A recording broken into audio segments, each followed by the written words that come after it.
Baik, assalamualaikum warahmatullahi wabarakatuh. Di sini kami akan menyampaikan mengenai software Let's Sim kami. Di sini terdapat 11 rung. Untuk rung yang pertama itu berawal dari dua input. Yang pertama normally open dan kedua normally close.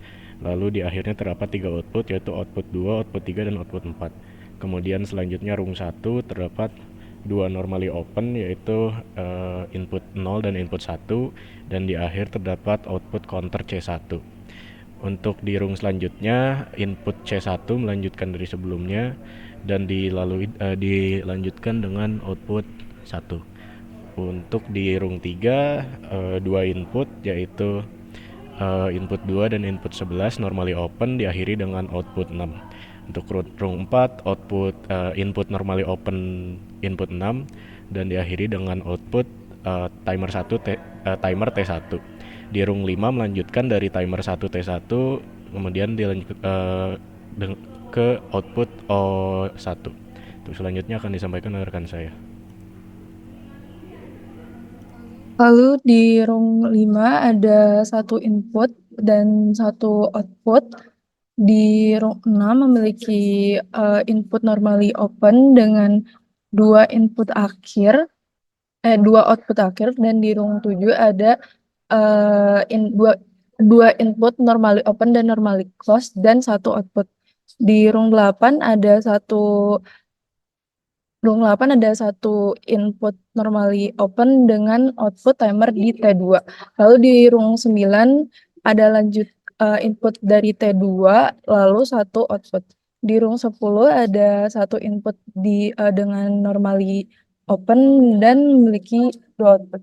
Lalu di rung 11 ini ada dua input dan output satu output. Selanjutnya kita akan melakukan simulasi packing line pada tipe B. Di sini itu pertama-tama kita akan start conveyornya dulu. Untuk start conveyor itu kita pakai input 8, kita start. Nah, untuk OP2, OP3, OP4 ini adalah conveyornya sendiri. Nah, pertama kita akan memakai box kecil. Pada simulasi di sini EP8 sudah muncul. Nah, box kecil ini dimunculkan dan didorong ke IP1 yang berperan sebagai pendeteksi. Saat box mengenai IP2, maka akan diberikan sinyal pada OP5 dan OP6 yang merupakan pendeteksi pemutarnya, sehingga box kecil akan terdorong menuju OP3 atau conveyor box kecil, dan IP3 yang di sini itu akan dilewat akan memberikan sinyal untuk melakukan reset seperti tadi. Nah, untuk yang selanjutnya itu pada box besar, sama halnya.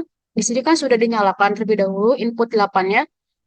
Lalu box besar ini akan melewati input 0 dan menerima sinyal dari input 2 sehingga box akan dikirim ke pemutar atau ke OP5 atau OP6-nya. Setelah itu box besar akan dikirim ke OP4 atau conveyor box besar.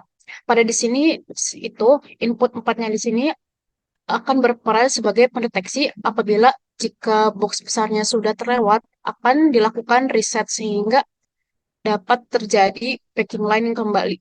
Seperti halnya berikut. Mungkin segitu saja. Sekian dari diskusi kami berikut. Assalamualaikum warahmatullahi wabarakatuh.